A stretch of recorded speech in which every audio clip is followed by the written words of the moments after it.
in 1962 to a Brahmin family in a small village in India, Narendra Raval was destined for a life in priesthood. Following his father's footsteps, Raval was already conducting ceremonies at temples at 15 and studying. He decided to migrate to Kenya in 1977 and ended up in a temple in the bustling city of Kisumu. There, Raval continued his duties faithfully at the temple and graduated to priesthood at the age of 21. Guru is my nickname, which is actually a title of a priest. When you grow in the priesthood, you get a title of Guru, which is the highest level in the Hinduism. Though he enjoyed his devotional services, Raval's inner voice urged him to venture into a business. As per astrology, I can do only steel business, which I knew, so I just try and use my luck there. With a doctorate in divinity, Raval Guru continues to practice astrology to this day. However, he left the temple at 23, got married and secured a premises in Nairobi's Gikomba market for 5,000 shillings a month. With 70,000 shillings in board capital, he started selling steel. It was very, not very popular area, but it was cheapest I can get. And we grew in such level that we could not cope with the demand.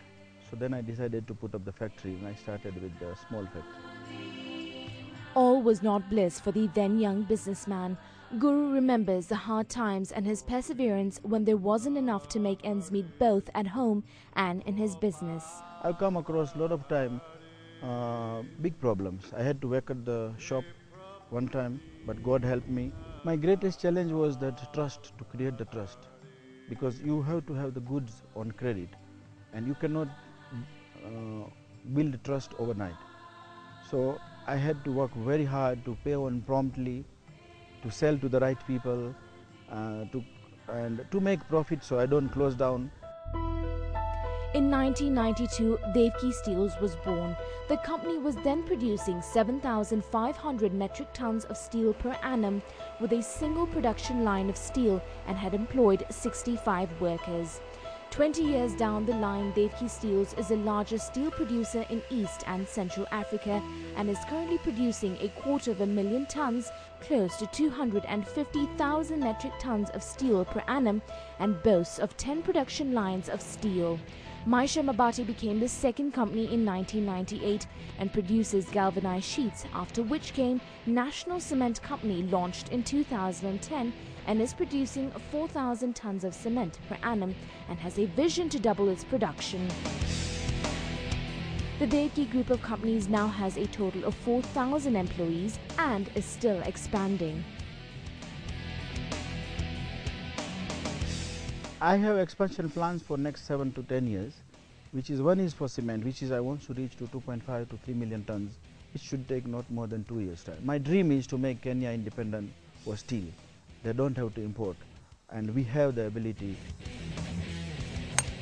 On the weekends, Guru loves his golf. He also has a number of charitable organizations, though dear to him are his 63 adopted children. When my son's birthday is there, we don't celebrate here. We go with the cake and celebrate with them. When I bought the chopper, I said, first I give them the ride. I took them, and one child said, when the pilot told me, when he came back, the pilot started crying. He said, one boy said, I saw the God there.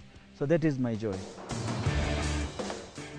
If you're wondering how he commutes from Devki Steels in Athi River to Maisha Mabati in Ruiru and home in Gigiri,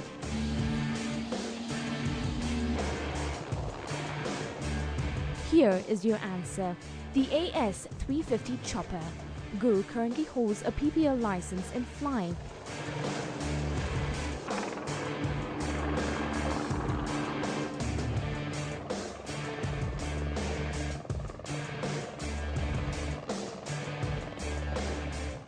With an empire that is continuously expanding, Mr. Raval Guru's humble beginning has proved that one doesn't need abundance to start a business with.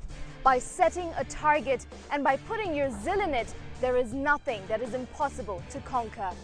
Anjali Nurani, KTN, for Money and Power, Ruiru.